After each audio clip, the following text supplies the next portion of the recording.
Hi, I'm Ethan Wong, and today I'm talking with Richard Deming. Hi, Ethan. Thanks for having me. Hello.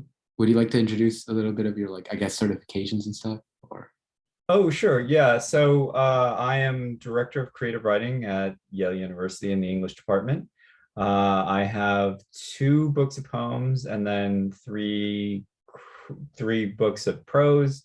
And I'm working on a new one that hopefully I'll turn in next year. And yeah, I've been in Yale a long time. Um, I write poetry. I write about poetry. I write about film and visual art. And I really tend to get interested in the intersection of philosophy and the arts in whatever sort of form the arts take. yeah, and kind of branching off of that, which is you mentioned a lot about your background with the arts. How did that kind of start in context of poetry? And maybe you started with some other art forms, kind of what was first? How did that kind of foster the rest, maybe? Yeah, I actually started out in as a musician and had studied it for a long time and started my first years of undergrad were mostly devoted to studying music. And then I shifted into poetry. I never done visual art in any kind of serious way. I can't draw, I can't paint. I can't take a photograph beyond an iPhone. But there was but film, I flirted with the idea of going to film school at one time. But then decided against it because of the business side of it. But I think it was really like this moment of shifting from music into this isn't entirely true. I was really into film um, just as I was getting into college, getting into real film, and then got really into like avant-garde film, surrealist film, and then that was also when I started to shift into poetry, and these all of these things sort of kind of came together so that when I got just sort of open to visual arts, all of it seemed to be different different routes to similar places. And so that even if I don't do it, I'm really interested in thinking through it. Yeah, I think there's always something present whenever I think of an art form or a specific discipline. It's always feeling like I'm always comparing somewhat my experience within one art form to another art form. And I think something that I did for personally a lot was I started with playing an instrument when I was a little kid before I even thought about writing ever. And so, but for me, it was not a very fun experience. It was something where I initially started out wanting to do it myself and voluntarily doing it, but it kind of got to a point where I was like, well, I don't want to practice. I mean, that's too much work. Like, why should I have to practice to sound good? That didn't make sense to me in my head, right? So Right. it was always something that I've had to force myself to do. And I've always come off of that kind of thinking, well, for me, like writing has been the opposite of that, where it's always something that I've wanted to do for my own reasons. And so What I was the think instrument? it was violin, actually. Was it? So I thought it was very difficult. Like you have to find the right intonation and everything. And I was always very terrible at like adjusting my intonation. Yeah, that's not an easy instrument. I can see why you would be like, I'm done, I'm done. Yeah. Uh, I Go wanted to ahead. talk more about something you mentioned too, which actually really caught my interest, which was uh, you talking about how you're interested in philosophy with these kinds of art forms. And I'd assume you also explore that in your poetry, right? So Yeah, yeah. I was just wondering what that kind of looks like because to me, I have a very, I would say, relatively shallow understanding of what philosophy can be besides just reading these authors and then coming off and reciting their points. So I kind of wanted to ask what that kind of works like in your poetry. Yeah, I think that's a good question. And I mean, I think that I well, that was another kind of conflation that I came into poetry really kind of searching, just going through a real, kind of crisis, emotional crisis, and both poetry and philosophy were things that were there, and I, kind of coming to them not through school, like I wasn't a philosophy major, and okay, so now kid, read Descartes, and what do you think? I'll write this paper about it. It was, I was much more interested in sort of people trying to make sense out of the world, and that's what I wanted to sort of take part in, is this activity of trying to make sense, and not find order rather than certainty, like see patterns rather than like this sort of dogmatic sense of, okay, this is how things are, and then truing everything to that. Whereas, I think that both philosophy is kind of a spiritual practice if you come through by way of, say, Marcus Aurelius or Heraclitus, or even Nietzsche and Emerson, like that sort of side of things is much more, I think, involved in trying on ideas, trying them out, and thinking through them, and thinking sort of aesthetically through them. And I found that in poetry, you could do that as well. Poetry was like like really trying out language, and I think that there's a level of my interest in poetry that comes out of a sense that I don't understand language the same way other people do, and not that it's unique. In fact, it makes me feel most of the time like an outsider, and like nobody gets me. But that like poetry and philosophy is a way of like putting pressure on the language and trying to get at really not only what one means but how one means, which just felt like a way of belonging, of being able to be aware of how I formed a relationship to things by way of language. I mean, that all sounds pretty abstract, but it was, yeah, I mean, ultimately it's not the argument of philosophy or trying to get to a settled doctrine, but trying out ideas and trying them and then jettisoning them, and knowing that it's all happening within the language.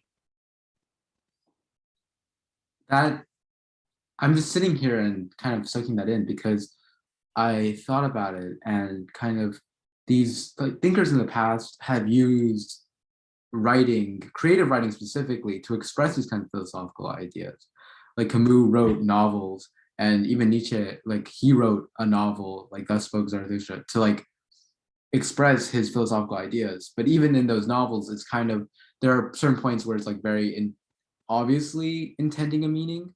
But I think what might be unique about poetry is that depending on the way you use your language, it becomes a lot more, I don't want to say obscure because that sounds like it's a negative connotation, but it is much more open to interpretation in that way, I think. Yeah, I mean, I think it's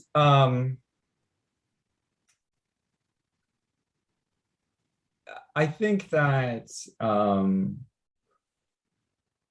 well, when people say open to interpretation, I generally think it can mean whatever you want it to mean, or it means lots of different things. And yes, but I think that uh, I would, I think it works slightly differently in that it kind of calls out for interpretation. So that if I say, for instance, um, uh, we need milk. I give my beloved a note. It says I text her and say, we need milk. There's not much interpretation. We collective need, there's an urgency for milk, a concrete noun, which denotes something very specific, a white beverage that comes from a cow. Much of it comes from a cow.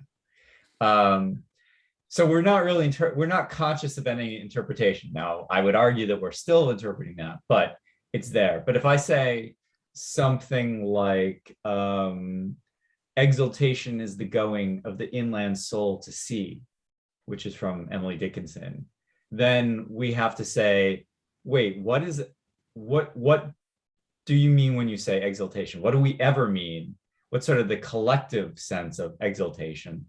And what does it mean in this context? And how do I know what she means in that context? Well, what I do is take my own experiences, my own engagement or sense of that word and sort of hold it against the context. And I bracket away things that are just like, oh, I had a God parent who used to use that word exaltation. Not true, but just for the sake, used exaltation. And I really love that God parent. You sort of bracket away the things that are merely personal or merely anecdotal to kind of get at a larger sense of what that word is. But it because it doesn't say it flatly, it doesn't say it directly. It asks me, it needs me to make sense of it. And there's something in both the music of it, the force of it, the occasion of it that makes me feel like, yeah, that matters to me. And now I need to know why it matters to me. I need to know why it moves me. When she says, after great pain, a formal feeling comes. Like, yes, I know what that means. Or I feel it. Now I need to know how I feel it. And I think that that's what poems can do. It can be this way of creating a possibility for feeling, and then part of it is moving through, yes, but how do I feel that way? And that's like the philosophers that I tend to be more drawn to are ones that are aphoristic. I like that because the aphorism is like, it's got to be true within the context of the sentence. And you either agree with it or don't. They don't think their way into an aphorism. But then you have to weigh, why would I believe this? Why would I take this as a truth? It feels true. And then I say, well, why does it feel true? And then that once I start to think through how a feeling attaches to certain things, well, then I know myself better. If I know myself better, then I know the world, like I know my relationship to the world better, because the language is the thing that tethers me to the world. So I think that there's a lot of stakes to that as well. And it's also how we're tied to other people. I mean, language is the thing that we kind of all share. It's the thing that keeps us separate from one another. But it's the thing that also, has us close, so that if you can say something that brings people in, that sort of like gets them to lean in, then that there's some kind of unspoken connection, a connection that points to something deeper than words. What's so interesting to me about that is that you mentioned how you really like aphoristic philosophers. And sometimes as I'm reading a poem that I really like, I'll think about how it almost seems there's so many lines within the poems that seem like individual aphorisms of their own. And I think that element you were just talking about how you have to kind of look into yourself every time you read one of those, is definitely a reason why we like poetry and these aphorisms, and why they kind of tie together in those kinds of poems specifically. And Mhm. so that kind of shed light on something I had been thinking about already. Oh, cool. Great. And kind of following off that, we talk about your inspiration in terms of the way you tend to write these poems and the process of thought. But what else do you think kind of contributes to the inspiration part of the poem itself? Do you ever look towards like current events and politics and stuff like that to inspire your poems, or your personal events in your life, or what kind of stuff is there? Um, no, I mean, I think it tends to be generated more by a line that occurs to me, or that I kind of overhear or mishear, and I build from there. Like one thing that I have my students do is like, okay, go out into the world, and I want you to just, like Ezra Pound says that poets are the antennae of the race. And so I believe that. And you go out into the world and you just listen for language. And, somebody will be walking by you and will say something. And it sounds really interesting. And you have no idea what it's tied to, but you just pull that line and write it down. And then you're in this position of like, well, okay, how do I write something that then makes sense out of that line? What is the occasion by which I can sort of build to or out of that line? And I think that's very often the genesis. I think, truthfully, something that is probably the most common generator is reading other work. And it's because, I think that there's a way that you feel, I don't know, receptive to or kind of openness. The channel is open and you feel like, okay, now I can write. And so then you pick up something to kind of get things moving, to get the body moving. And, it's like, yeah, I mean, it's not unlike music. Like you don't say, how do you write your songs? You decide, okay, I'm going to write a song about this. No, you kind of have a feeling, and the notes or the chords that you play correspond to that feeling, and you might listen to something that helps get you into that mode. But it usually, I think it comes from that, knowing that you're in a place where you want to write, and then tuning up, or just reading a lot of poetry.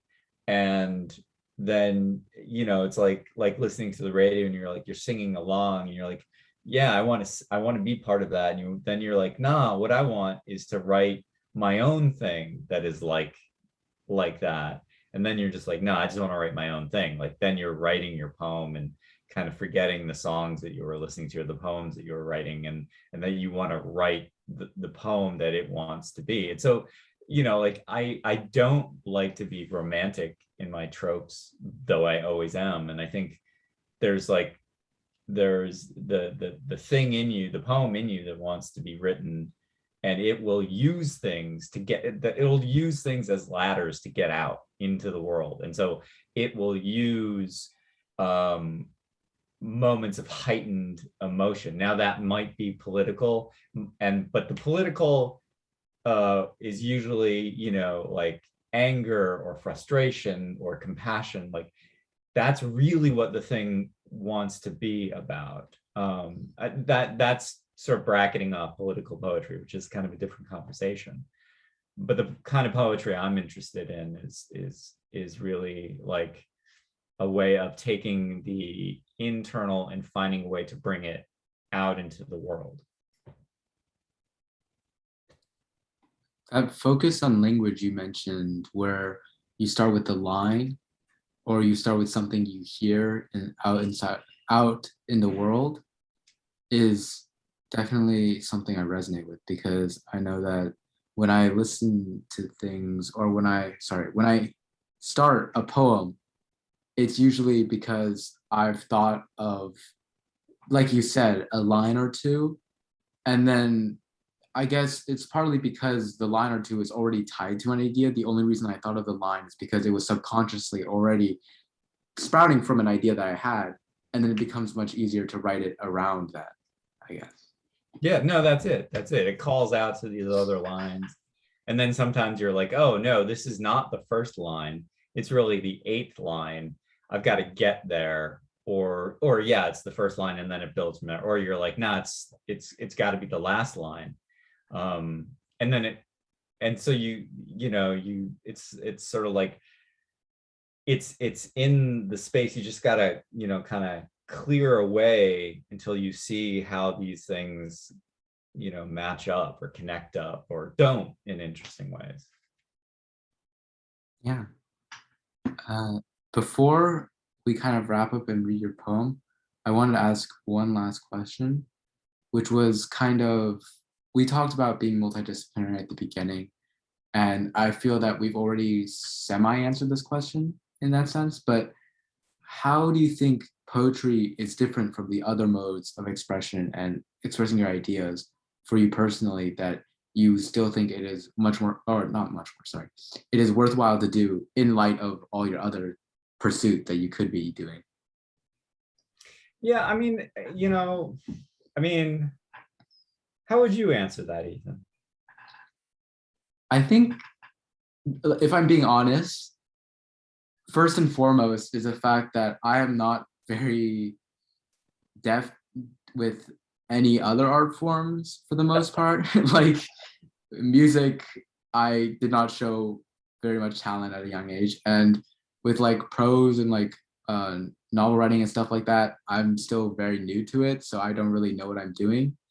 And so poetry is kind of like, in that sense, a crutch that I always fall back on whenever I feel any emotions or I feel something pent up. I'm like, well, the first thing to think of is I write a poem about it, or I write like just some random piece where I'm just writing out emotions. But I find that even when I like write in a form where I have paragraphs and stuff, the lines turn out kind of like poetry anyways. And I'm like, this might as well just be block poetry. Right. See, that's the aphorism. Yeah, I mean, I think for me, it's really there are a few things, and part of it is the compression. Like, I think that there are ways that you can have a devastating poem that's 2 lines long, and that but it's like explodes, and it's all by way of suggestion and all by way of sort of turning on every word that's in the thing. Like all of it has to work, all of it has to be part of what it is. Yeah, and Carlos Williams talks about the poem being a large or a small machine made out of words, and I think that that's true, that like every part of it is participating in the meaning, and so you don't have anything extra. You have all of it has to pull its weight. And I think that like in argument or story, you have it's much more horizontal. Like it's moving, and it's like, if you're telling a narrative, there will be exposition, there will be sentences that are just passing tones to get you from one thing to the next, or one place to the next. Like you need to move the character from the living room to the dining room, like that kind of thing. or if it's an argument and you're trying to get to, with an argument, what you need to do is be slightly ahead of your reader so that you're leading them and it feels like revelation, but they have to be able to follow you even though they're not in your head. So you both reverse engineer it and then step ahead so you're leading them exactly where you want them to go. Whereas poetry, like, it's got to be less self-conscious and all of it has to be doing something. Basically, you have to be able to drop the needle anywhere and that word will be active and humming. And I think that's why so many poets, like, they pick up a novel and they're like, oh my God, so many words. Because, like, they're thinking about every word in every sentence. And so that you then pull up, a massive novel and you're like, oh, I can't do this. Unless it's something like Moby Dick, in which you're like, oh, well, every sentence is a poem. And that's why Moby Dick is not really that long. They're much long. War and Peace is much longer, but every word, every sentence, and every word is so packed that it feels like it's much longer than it is. And I think that's part of the difference, that it wants this sense of language being alive in every word, and that's why it's so demanding. That's why it asks so much of us, because you got to come correct. If every word is going to be doing something, you can't sort of check out like you can with a novel. Like, you can or a TV show, like, you can kind of coast for 5 minutes or like 8 pages, and then you're like, oh yeah, okay, I know what I can put it back together. Whereas a poem, like, it's not usually long enough that you can do that. And if you do wait 3 or 4 lines, you will be lost. Like, if you space in an Emily Dickinson poem for 4 lines, you are lost. And even Whitman, super long. Like, if you kind of check out, like, you'll plug back in, you'll be like, wait a minute, how are we talking about the universe? Well, a second ago we were saying the aroma of my armpits finer than prayer. Okay, that I get. And now we're talking about the universe, and next we're going to talk about the uncut hair of graves. And like, how do we get to all these places? You have to stay there in every moment. And I think that's it. I mean, ultimately it's demanding, but it rewards that work. And so reading poetry is kind of a devotional act. It's weird, but I feel like I only learned to really appreciate reading poetry in the past year or so. And that sounds especially weird because I feel that as a writer, it is kind of your burden to read as much as you can to kind of get into, like, whatever developing your own style means, or whatever kind of getting that maturity as a writer means. But I think even it's mostly about how after, like, I kind of understood the way to read poetry as a writer more generally, if that makes any sense, this past year, and kind of like looking at it from that sense of being able to separate myself, the writer, from the reader, and kind of at the same time be able to put them back together whenever need be. Because before it had been very difficult. Like, I'd want to just be reading, but then I'd feel like it would be intrusive thoughts about writing would pop in, and then like the other way around. So I don't know what that is exactly, but it's just been kind of weird about that. Well, who have you been reading? Who turned you on? I think it's been just like I've been getting more into like contemporary poets and kind of like stuff like Victoria Chang. It's kind of weird to like name now because it usually the way I read is not necessarily like collections and stuff. I'll just like browse online and like go onto websites and check whatever is available on the websites. I can't, and for that reason, I'm finding it very difficult to come up with names because I'll like get poems and I have like a list of them on my phone. Actually, let me just do this. I can pull them up because I have them all up right now on my phone. Here's one. Angela Peña Redondo, and there's the to hold these contradictions in kinship. I thought this one was really good. And so it's just like Daniel Chapman. I just have these poems saved on like this tab on my phone from like poetry.org and stuff. And I Right. just kind of like find poems and save them on here so I can go back and look at them whenever I get that urge. Yeah, I mean, I think that's, that's kind of like the contemporary, moment. It's the same way with music. I mean, it used to be that like you would hear a song and then buy the album, and like because you bought the album, like you're kind of stuck with it. So you listen to the whole album, and like you had the liner notes, you had it was a whole thing. And I really liked it. I mean, I like a book. I mean, I collect poetry books because I want to be inside the space of it. And I have the same problem with music now, is that like, yeah, I can pull up anything on my iPhone. I can be like, oh, I like that one song, or like,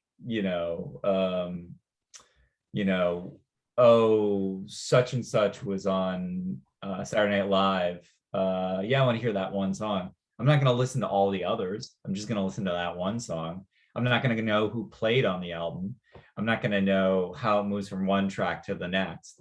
And I do think that you don't, and that doesn't then set you up to say what I did, which was like, who was this person reading?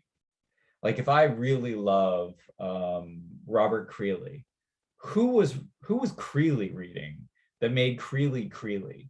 And so then you start moving backwards in terms of poets, and I did that with music as well. Like, I want to keep going backwards, and I do think that's that, and because it's so sort of piecemeal, yeah, it's harder to know like who these people are, and so it's just like it pops up and then it's gone. Whereas, like I said, with a book, you inhabit the voice and you stay with it and get it inside you and know, and then okay, that's what a Terrence Hayes poem sounds like. And then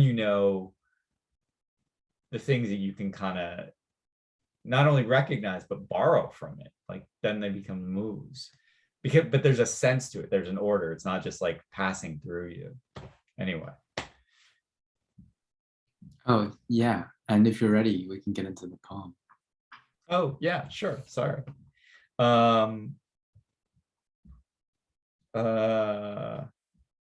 Okay.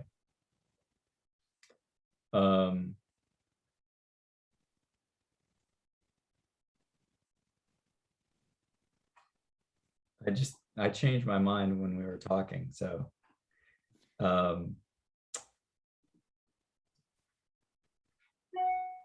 okay. Whether or not. Then this. The house burns with a kind of panic. Flames claim its heavy drapes, the banisters, soot-blackened porcelain cups strewn across the landing, actions coin an incontestable end. This, then, an antic landscape, and above this, then, the sun is blindsided by a day-glow frisbee. Come back now, come back to me. On a gray day, voice is a lethargy, though I meant to say litany, didn't I? A meaningful slip, or what some then might call anger. I blink, and the morning weatherman with perfect teeth says all conditions are thereby subject to change. And you, Judas Iscariot, brother to shatterings uncountable, the grasses in the field are covered with ice. Your dawn is unlike any others. This then is an eye, a center, the lake, what's subject to sudden loss. And where is my own pale Virgil, who once turned away from the tangled woods toward the wide river, every drop a forgiving, forgetful gesture? My name is a hollow boat. Speak it, then vanish. Thank you. That was great. Thanks. Well, it was lovely talking to you. Yeah, it was great. And do you have any like last minute bits of advice for young writers?